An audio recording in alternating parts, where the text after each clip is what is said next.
Je ne sais pas si vous avez remarqué, mais Israël est de plus en plus isolé politiquement du monde. Et ce n'est pas par hasard.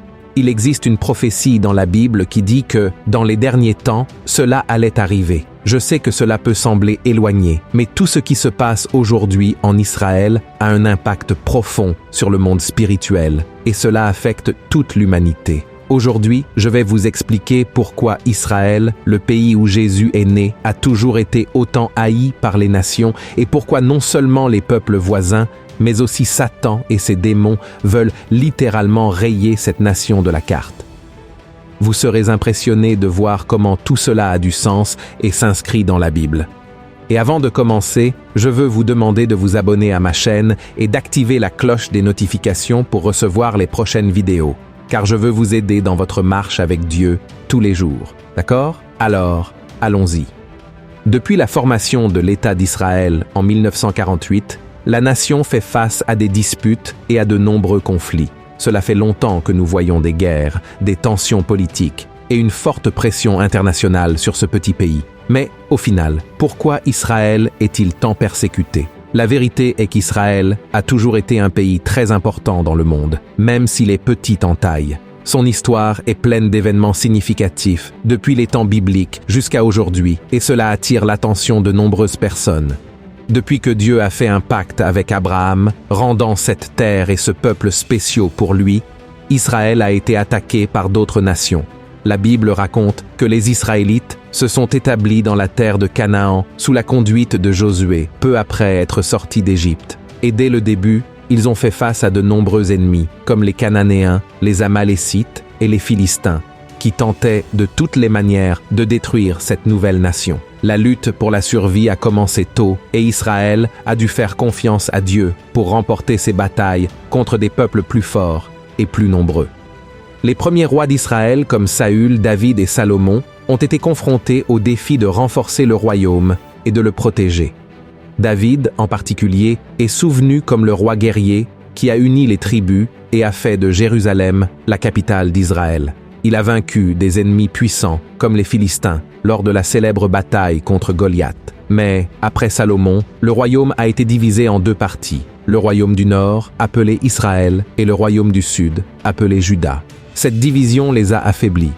Le royaume du nord a été détruit par les Assyriens en 722 avant J. d'Assempsé, et le royaume du sud a été envahi par les Babyloniens en 586 avant J. d'Assé, qui ont détruit Jérusalem et le temple. Même pendant l'exil, les prophètes ont gardé l'espoir que Dieu restaurerait Israël. Sous la direction de Cyrus, de Perse, les Juifs ont commencé à revenir et ont reconstruit Jérusalem et le temple. Cependant, Israël est resté sous le contrôle de grands empires, comme le Perse, le Grec et enfin le Romain. La révolte contre les Romains a entraîné la destruction de Jérusalem en 70 après J.A.C. et le peuple juif a été dispersé dans le monde entier. Pendant près de 2000 ans, les Juifs ont vécu sans patrie, faisant face à des persécutions, mais n'ont jamais perdu l'espoir de retourner sur la terre promise, ce qui s'est réalisé en 1948. Ce qui m'a récemment frappé, c'est comment Israël devient de plus en plus isolé politiquement. De nombreuses nations boycottent Israël, avec des mouvements forts comme le BDS, boycott, désinvestissement et sanctions.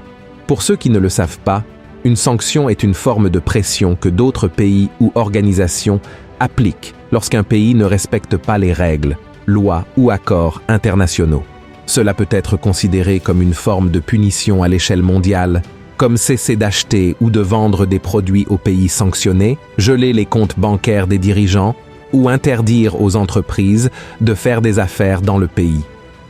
Cela montre qu'ils essaient d'affaiblir l'économie du pays. Ce n'est pas la première fois qu'Israël fait face à une situation grave. En octobre 1973, Israël a été surpris par des attaques coordonnées de l'Égypte et de la Syrie le jour le plus sacré pour les Juifs, le Yom Kippour, lorsque de nombreux Israéliens jeûnaient et priaient. L'objectif était de récupérer les territoires perdus par Israël lors des guerres précédentes, principalement lors de la guerre des 6 jours en 1967. Israël a été pris au dépourvu et a subi de grandes pertes au début de la bataille, qui est connue sous le nom de guerre du Yom Kippour.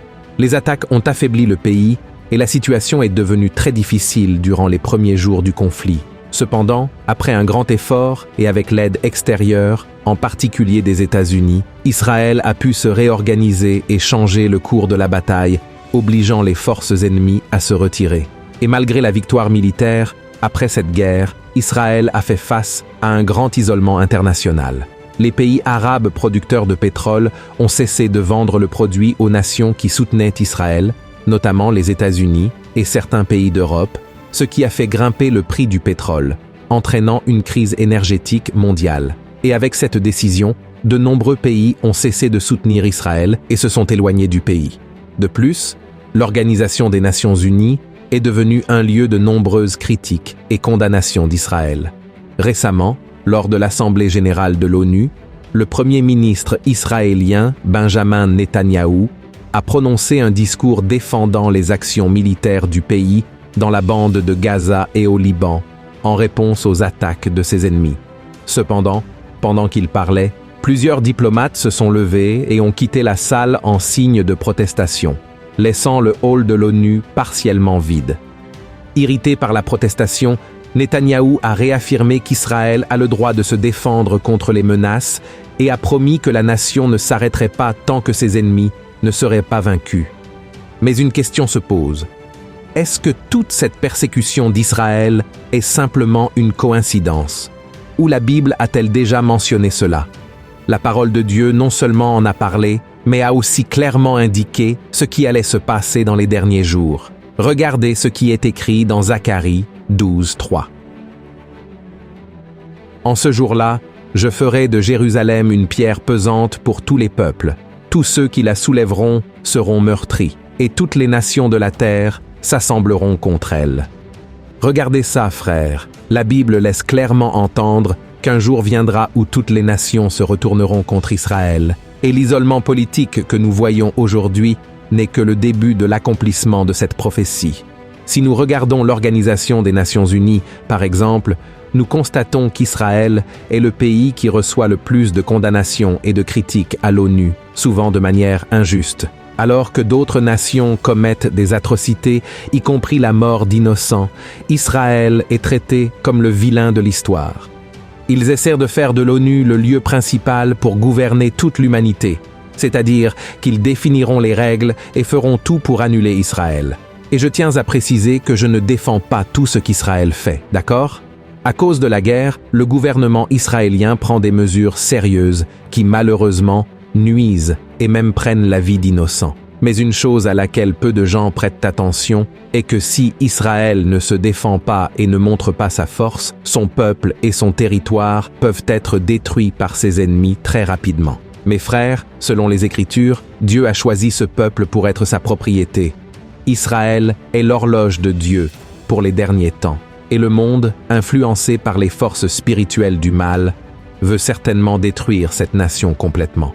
Satan sait que sa défaite est totalement liée à Israël, car la Bible indique très clairement que Jésus ne reviendra dans le monde qu'après que les Juifs auront reconnu qu'il est le Messie. En d'autres termes, si tous les Juifs du monde mouraient, Jésus ne reviendrait pas. C'est pourquoi il est si important pour le diable d'essayer de détruire cette nation et ce peuple avant que cela n'arrive. Ainsi, nous constatons que plusieurs pays rompent des alliances, coupent des relations et boycottent Israël.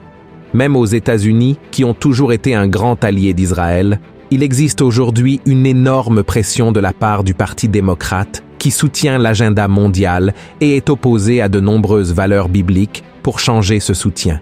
De plus, des leaders d'autres régions du monde deviennent plus durs envers cette nation, notamment en Europe.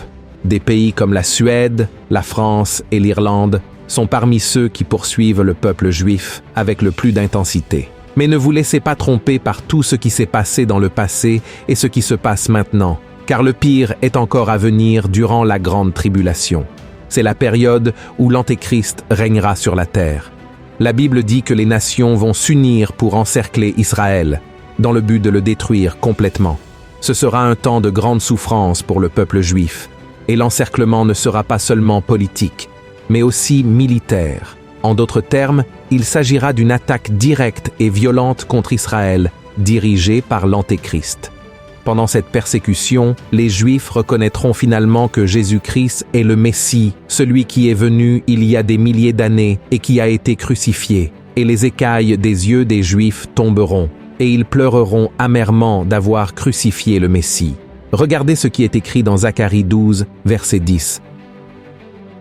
Alors je répandrai sur la maison de David et sur les habitants de Jérusalem un esprit de grâce et de supplication, et ils tourneront les regards vers moi, celui qu'ils ont percé. Ils pleureront sur lui comme on pleure sur un fils unique. Ils pleureront amèrement sur lui comme on pleure sur un premier-né.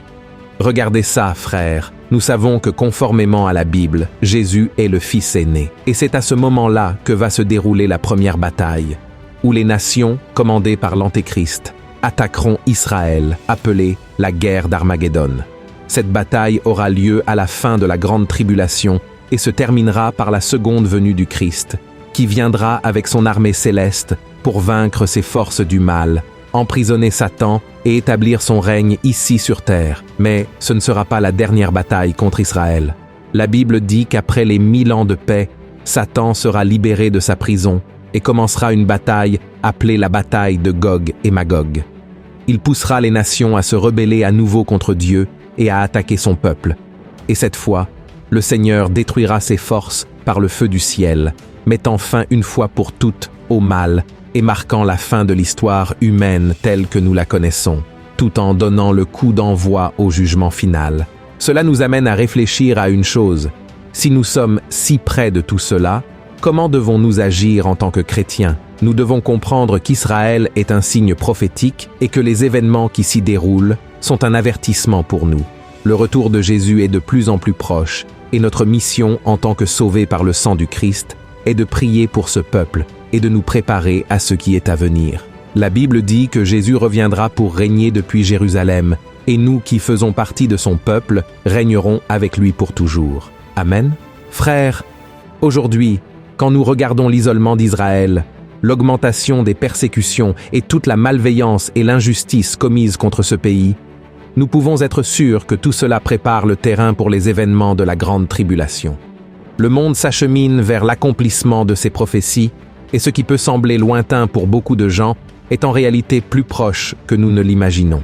Mais il est important de se rappeler que cette période de persécution et d'isolement est temporaire. Dieu a un plan de rédemption pour son peuple et il accomplira toutes ses promesses. Les Juifs reconnaîtront le Messie et alors le Christ viendra dans sa gloire pour racheter son peuple. Et quand je parle de son peuple, je ne parle pas seulement d'Israël, mais de tous ceux qui reçoivent Jésus comme leur Seigneur et Sauveur. Et vous, chers frères et chères sœurs qui regardez cette vidéo, devez savoir que tout cela affecte votre vie. Et maintenant, je vous demande, êtes-vous vraiment préparés à ce qui est à venir?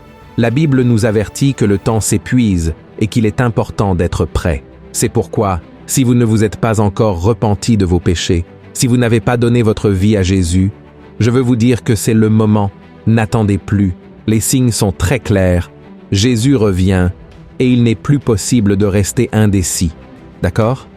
Si vous souhaitez faire partie de ce grand plan de salut et de vie éternelle, repentez-vous maintenant avec moi et faisons une prière d'engagement à notre Seigneur Jésus. D'accord? Et après la prière, je laisserai une vidéo ici à l'écran final pour que vous puissiez la regarder, qui parle exactement de ce qui se passera lors de la dernière bataille de Gog et Magog. Vous serez impressionnés. Alors maintenant, fermez les yeux et prions. Alléluia. Seigneur mon Dieu et mon Père, je veux te remercier pour notre vie, pour notre famille, mais surtout pour l'opportunité de salut. Merci mon Dieu, parce que Jésus est venu dans ce monde. Il a vécu parmi nous et est mort sur la croix pour nos péchés. C'est pourquoi, Jésus, maintenant, à ce moment précis, je te demande, pardonne nos péchés, pardonne nos failles. Nous sommes si faillibles et pécheurs, ô Père, mais nous comptons maintenant sur ton pardon. Jésus, lave-nous de tout péché. Pardonne-nous pour les péchés du passé, les péchés d'aujourd'hui et les péchés de demain. Ô Jésus, nous sommes ici pour déclarer que tu es le Seigneur, tu es notre Sauveur, tu es celui qui est mort sur la croix et qui est ressuscité en notre faveur. Ô Jésus, je te demande, écris notre nom dans le livre de la vie. Cet homme et cette femme qui prient maintenant, Seigneur, écris leur nom, ô Père, dans ce livre éternel, et que ces personnes ne soient jamais arrachées de tes mains.